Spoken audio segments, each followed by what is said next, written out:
여러분 안녕하세요. 월세모니콜 세연쌤입니다. 우리 사랑하는 소행님들 대출이 얼마나 나오는지 굉장히 많이 궁금하시죠? 그래서 또 도전을 못하고 걱정하시는 분들이 굉장히 많습니다. 왜냐하면 요즘에는 규제지역, 비규제지역, 또 1주택자, 2주택자에 따라서 대출이 굉장히 다릅니다. 또 물론 개인의 신용도와 소득에 따라서도 다르죠. 그런데 우리가 은행 직원도 아니고요. 이렇게 너무 자세하게 알 수가 없습니다. 그래서 오늘 이세연쌤이 대출에 관련된 미니 강의를 준비했어요.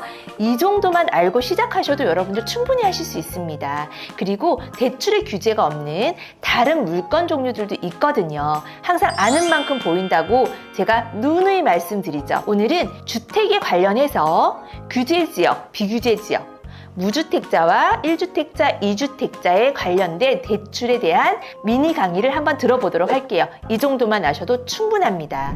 대출은요, 규제지역, 우리가 규제지역이 있고 비규제가 있어요. 그죠? 이거를 참 열심히 공부를 하지만요, 여러분들이 실제로 물건을 보고 할 때는 이게 또 딱 잊어버려져요. 그래서 실전으로 해야 된다는 거예요. 내 상황에 맞춰서 하는 게 가장 좋은 거지, 이런 대출, 세금 문제를 다 알고 할 필요가 없어요. 내 상황에만 맞으면 돼요. 내 상황에만. 자, 규제 지역에는 대출 몇 프로 나오죠? 무주택자인 경우 한 50에서 60%도 나와요. 예, 60% 정도 나와요. 그러면은 1주택자는요, 50에서 60% 정도 나옵니다. 눈이 동그래졌어, 그쵸? 하지만 그러나 예, 뭐죠? 자, 6개월 내로 전입을 해야 된다. 전입. 그 집에 가서 내가 직접 살아야 돼요. 기존 주택을 1주택이 있으니까, 그렇죠? 기존 주택을 팔아야 된다. 네, 이 단서가 붙죠? 이거 알고 계시면 좋을 것 같고, 이 정도만 알면 돼요. 뭐 더 대출 뭐 어떻게 더 알아? 이율은 은행마다 다릅니다. 네, 은행마다 달라요. 자, 그럼 비규제인 경우에는 무주택자 70에서 80%까지 나와요. 그러면 1주택은요? 60에서 70까지, 예, 우리는 이제 경매니까 70% 좀 더 나오기도 해요. 왜냐하면 낙찰가가 얼마인지에 따라서 뭐 KB 시세 대비해서 내주기도 하고 그러기 때문에 70% 조금 더 넘게 나오기도 합니다. 1주택 여기는 전입해야 되잖아요. 6개월, 얘는 비규제. 안 해도 돼요? 맞아요. 안 해도 돼요. 그래서 비규제로 가는 거예요. 그죠? 그러면 2주택은요? 60%? 그냥 찍으세요. 뭐 틀리면 어때요? 우리끼리인데. 네, 60%? 50% 아니에요. 60에서 이게 나와요. 예.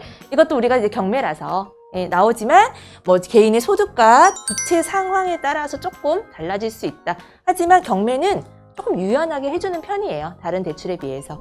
여러분 이해가 되셨나요? 이미 정해져 있는 이 대출 부분 이 정도만 아셔도 충분하고요. 그리고 여러분들이 규제 지역과 비규제 지역을 구분을 잘 못하시는 분들이 계세요. 그래서 제가 준비했습니다. 이렇게 지역별로 해서 투기과열 지역, 조정 대상 지역, 이 모든 지역이 다 규제 지역이라고 합니다. 이 표는 2021년도 8월 30일에 가장 최근에 규제 지역을 이제 선정하고 업데이트된 자료인데요.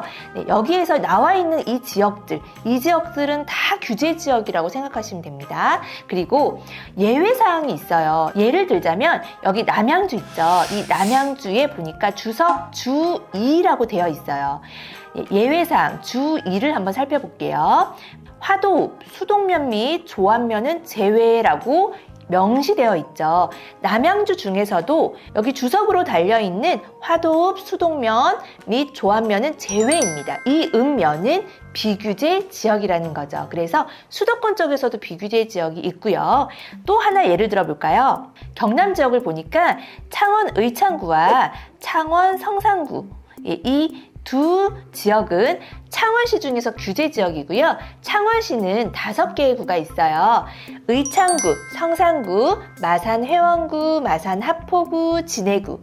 예, 그래서 의창구와 성산구를 제외한 마산 회원구, 마산 하포구, 진해구는 비규제 지역입니다. 이렇게 표를 보고서 여러분들이 규제 지역과 비규제 지역을 반드시 확인하시고 내가 입찰 들어갈 물건이 대출이 나오는지, 나오면 얼마가 나오는지, 안 나오면 왜 안 나오는지 이런 부분들을 정확히 확인하시기 바랍니다.